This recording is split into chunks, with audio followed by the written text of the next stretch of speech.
Sa tuluyang pagbangon at pag-takeover nang nagbabalik na si All For One mula sa loob ng katawan ni Shigaraki ay isang malaking problema ito lalo na kay Deku. Dahil dito sa chapter 419 ay tuluyan na ding naputol yung mga kamay ng ating bida. Ngunit sa kabila nito ay meron din namang paparating na tulong mula sa iba pang mga heroes, partikular na kay Aizawa. Yo, what's up? This is Kuya Jepoy at nagbabalik para sa isa na namang nakakapanabik na chapter ng My Hero Academia. Kaya ano pang hinihintay natin? Let's go! Sa unang panel ibubungan agad sa atin ang pagbangon ng evil villain na si All For One mula sa loob ng katawan ni Shigaraki habang nahuhulog naman si Deku sa kawalan. Nabanggit pa nga dito ng villain yung ginawa ni Deku sa One For All at maging sa kapatid niyang si Yuichi. In which pinasa nga na itong ating bida yung quirk factors ng One For All para tuluyang wasakin yung consciousness ni Shigaraki at hugutin ang pagkatao ni Tenko mula sa main core ng villain. Although nagtagumpay nga daw na wasakin ni Deku yung core ni Shigaraki ay nagpapasalamat nga tong si All For One sa ginawa niya. Dahil sa paghina ng willpower at hatred ni Shigaraki ay dito nga daw na-regain ni All For One yung full control sa vessel niya, which is etong physical na katawan mismo ni Shigaraki. Bali mapapansin niya natin dito na patuloy na naglalaho yung consciousness na itong si Shigaraki habang unti-unti din namang nabubuo si All For One. Naitanong naman ni Shigaraki kung ano nga ba daw yung ibig sabihin ng master niya sa sinabi nitong wala nga daw ni isa sa mga desisyon niya ang masasabing sa kanya talaga. Gayong alam niya mismo sa sarili niya na siya naman daw yung pumili na gawin ang lahat ng mga desisyon na yun sa buong buhay niya. Na ang isinigot naman dito ni All For One ay isa nga daw yun sa mga plano niya. Dahil kung hindi niya nga daw siya hayaan na makapag-isip ay hindi nga daw maaatay ni Shigaraki yung willpower na meron siya ngayon para makuha ang One For All. So sinabi nga ni All For One na eto yung wala siya noon kung bakit hindi niya magawang makuha yung quirk na ibinigay niya kay Yuichi base sa naging encounter niya dito sa mga former wielders na sina Banjo at En. At sa pagdagdag pa ni All Might na nagpalakas palalo sa One For All ay dito na nga daw siya nagsimulang maghanap ng pwedeng tumapat sa lakas ng willpower ng mga heroes. So mula nga dito ay ang gagawin niya na nga lang daw ay i-cultivate yung seed of hatred at harangan na mailabas yung tunay na identity ng taong napili niya, which is sa pamamagitan ng pagkontrol sa buhay ng nasabing The Chosen One. After nga nito ay pinakita sa isang flashback etong si Kotaro na ine-express nito ang kawalan ng tiwala sa mga heroes base nga sa naging karanasan niyang pang-iiwan sa kanya ng nanay niya. Na ang kinakailangan nga doon nila sa panahong to ay ang isang pamilyang nandyan para tignan ang bawat isa. While in the present time, dagdag pang ipinahayag ni All For One na nung unang nga daw ay etong si Hana yung kinukonsider niyang maging vessel. But unfortunately ay dahil sa well-nurtured na nga daw ito at may sapat na ding pag-iisip ay nag-proceed na nga lang siya sa isa pa niyang plano. Then nung time na nagkaroon na nga ng isa pang anak si Kotaro ay dito na nga sinimulan muli ni All For One yung naudot niyang plano. Inamin niya nga dito na by the time nung baby pa lang etong si Tenko ay dito niya ninakaw yung quirk factor na minana niya dito sa mga magulang niya bago pa man ito mag-manifest. So while having a deep relationship sa pamilyang Shimura, patuloy niya ngang naisasagawa yung mga plano niya. Makikita natin dito sa panel na to na iniligtas ni Tenko sina Tomo-chan at Mikon mula sa isang rumaragasang truck. Bali nakita nga natin yung truck na to sa memorya ni Tenko during chapter 417 na biglang itong sumulpot sa harapan ni Deku. Etong si All For One nga din daw ang dahilan sa kung bakit bukang bibiglagin nila Tomo-chan at Mikon na dapat ay gumanap palagi bilang isang hero si Tenko sa mga laro nila. At dahil sa mga pangyayari na to ay dito na nga nakakuha ng tiyempo si All For One na ipasa yung quirk na decay. Dito nga ay napag-alaman nating pumili nga itong si All For One ng specific na quirk mula sa mga orphan children sa doctor facility netong si Dr. Garaki para gawa ng kopya, which is specific nga itong quirk ni Overhaul. Pagkatapos ay tinanggal nila yung regenerative aspect ng nasabing quirk until na yung destruction na lang yung natira. And as a result sa naging final na quirk ay etong ang decay na kung saan ay pinagkaloob niya sa batang si Tenko. Upon hearing this ay hindi nga makapaniwala si Shigaraki na ang lahat ng mga trahedya sa buhay niya, mga pighati, mga tinanggihan at lahat ng mga tinanggap niya ay galing lahat kay All For One. Dito ay biglang naisip ni Shigaraki yung mga taong napatay niya at mga nasaktan.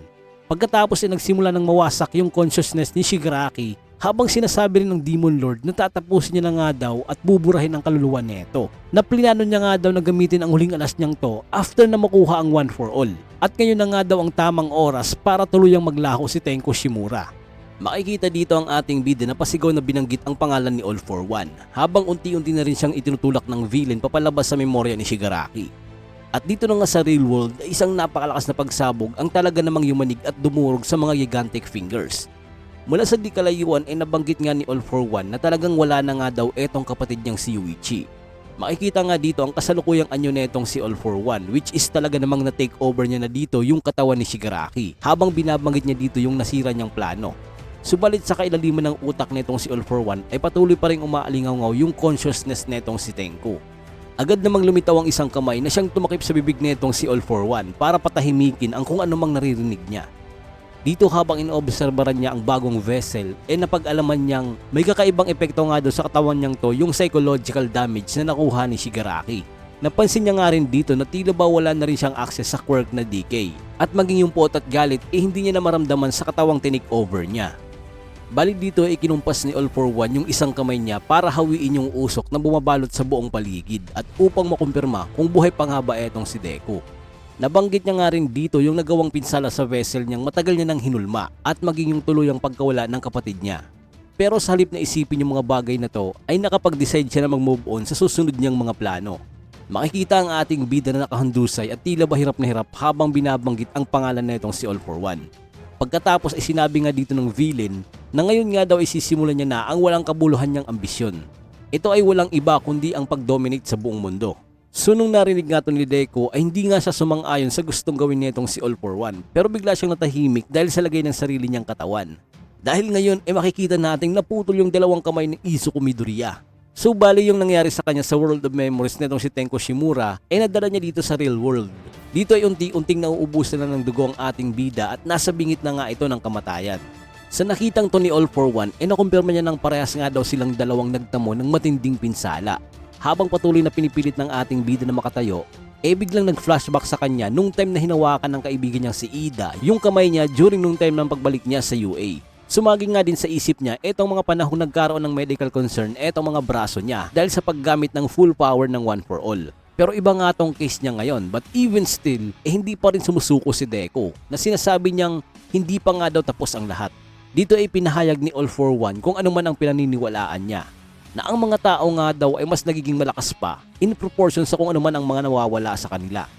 Dagdag pang sinabi ni All For One habang nag-activate ang danger sense na sa una pa lang na ang mga bagay nga daw na to ay hindi maiiwasan sa mga taong walang mawawala sa kanila.